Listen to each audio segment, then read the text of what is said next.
विडंबना कहिए या दुर्भाग्य, नथुराम गोडसे एक ऐसा आदमी था जो देश के बंटवारे का बदला लेना चाहता था।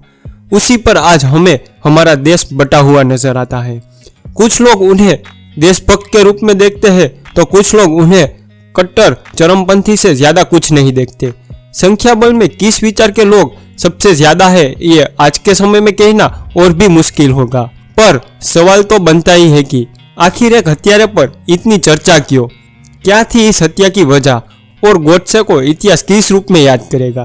पूरी सच्चाई जानने की कोशिश करेंगे आज की इस वीडियो में। वीडियो को अंत तक जरूर देखना।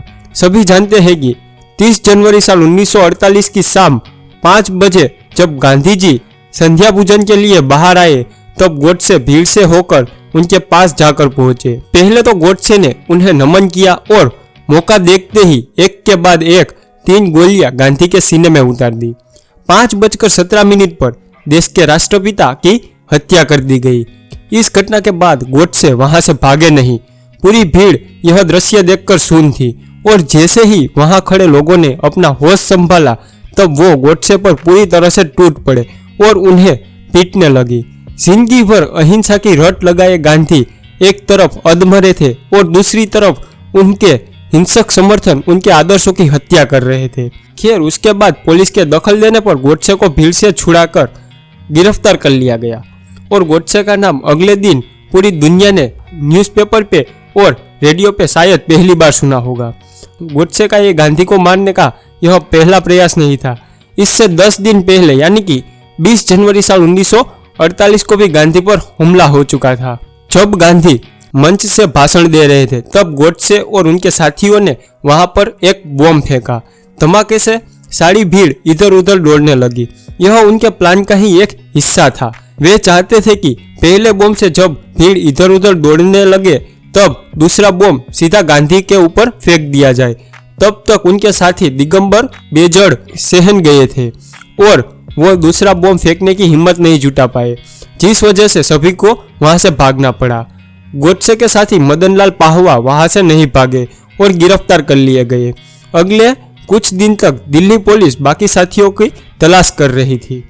मशहूर लेखक अशोक कुमार पांडे अपनी किताब उसने गांधी को क्यों मारा में बताते हैं कि उसके बाद नथुराम गोडसे के सभी साथियों अलग थलग हो गए और गोडसे अपने एक दोस्त के साथ दिल्ली से कानपुर की ट्रेन पकड़कर निकल गए। इस ट्रेन यात्रा के दौरान वो खुद को कोस रहे थे और उन्हें सावरकर से किया गया वादा याद आ रहा था। कहते हैं कि इस यात्रा के दौरान उन्होंने ठान लिया कि अगली बार गांधी की हत्या का काम वो खुद पूरा करेंगे और किसी पर भी निर्भर नहीं रहेंगे। गोडसे भी पहले कभी खुद गांधी के भक्त रहे थे और उन्हें आदर्श के रूप में देखते थे।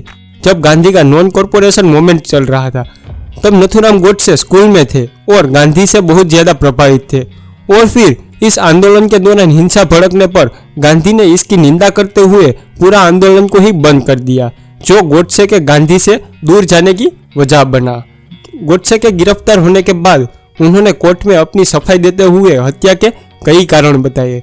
गोडसे का मानना था कि गांधी ने हर बार देश के हिंदुओं के साथ धोखा किया है और हमेशा मुस्लिमों के हित में ही फैसले लिए और गांधी को एक तानाशाह बताते हुए कहते हैं कि देश में जो होता है वो गांधी के कहने पर ही होता है। उन्हीं की वजह से कोई भी आंदोलन शुरू हो जाता है और जब चाहे बंद करवाया जाता है। वो शायद वहां पर नॉन कॉर्पोरेशन मूवमेंट की ही बात कर रहे थे। इसके अलावा गोडसे गांधी पर देश के बंटवारे का भी दोष डालते हैं।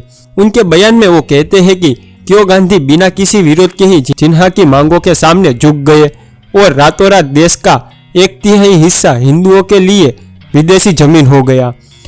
गांधी के अनशन पर वो टिप्पणी करते हुए कहते हैं कि यह सिर्फ हिंदुओं से अपनी बात मनवाने का एक हथकंडा था।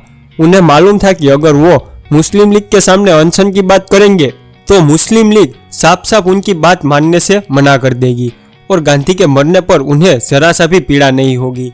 उसी बयान पर वो आगे कहते हैं कि अगर गांधी राष्ट्रपिता है तो मैं कहूंगा कि वह अपनी जिम्मेदारी निभाने में असफल रहे।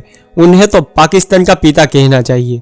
उन्होंने आखिर में यह भी कहा कि उन्हें इस हत्या का कोई अफसोस नहीं है और उन्होंने गांधी को मारकर देश पर सबसे बड़ा उपकार किया है। देश में जो भी लोग गोडसे को समर्थन करते हैं वो सभी इन्हीं विचारों का समर्थन करते हैं। नथुराम गोडसे का अकेला गांधी या कांग्रेस पर विभाजन की जिम्मेदारी डालना यह एक बेबुनियादी बात है। देखा जाए तो सबसे पहले टू नेशन थियरी देने वाले गांधी या जिन्ना नहीं थे, बल्कि गोडसे के ही राजनीतिक गुरु थे।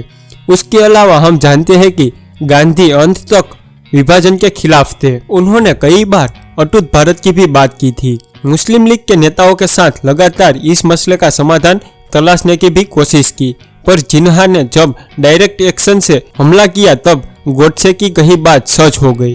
तब पूरे देश भर में दंगे हुए और मुस्लिम लीग के सपोर्टर्स के आगे गांधी का अनशन भी काम नहीं किया। और जब विभाजन को रोकने का कोई रास्ता नहीं मिला तो गांधी को झुककर मुस्लिम लीग की सारी बातें माननी पड़ी। गांधी इसके बाद भी हिंदू मुस्लिम एकता पर काम करते रहे और विभाजन के वक्त पर भी वो घूम घूम कर देश में दंगों की आग को मिटाने में लगे थे। यह आंदोलन एक शांतिपूर्ण तरीके से किए जाने वाले अहिंसक आंदोलन के रूप में शुरू किया गया था। ऐसे में आंदोलन के हिंसा भड़कने पर आंदोलन के मूल सिद्धांतों को चोट पहुंची थी, जिस कारण से उसे रोकने का फैसला किया गया। गांधी का कुछ धर्मों के लोगों के प्रति नर्म व्यवहार देखकर कुछ लोग गांधी को हिंदू विरोधी कहना शुरू कर दिया। खैर, गांधी पर हमेशा आरोप लगते रहेंगे और गांधी का जीवन भी इतना साफ सुथरा नहीं रहा कि उन पर आरोप ना लगे। उनके कई ऐसे विचार और फैसले थे जो हिंदू और देश के विरोध साबित हुए, पर हत्या के अलावा भी कई और रास्ते थे। और क्या सिर्फ एक व्यक्ति की हत्या कर देना ही देशभक्त का प्रमाण माना जाता है?